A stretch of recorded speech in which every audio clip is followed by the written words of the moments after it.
procediamo con la cerimonia di premiazione della gara 200 metri rana, categoria ragazzi femmine. Consegna le medaglie Alessio Calegaro, direttore commerciale della Sideland, e consegna la medaglia di bronzo per il suo terzo posto a Diamante Basso Aquapolis col tempo di 2:49:05.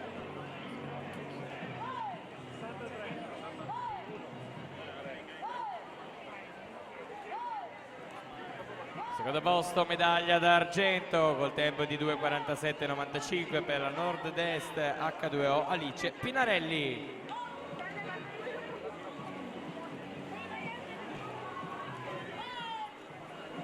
Primo posto vince la medaglia d'oro per i colori dell'Antares nuoto col tempo di 2:45:46 Gaia Maragno.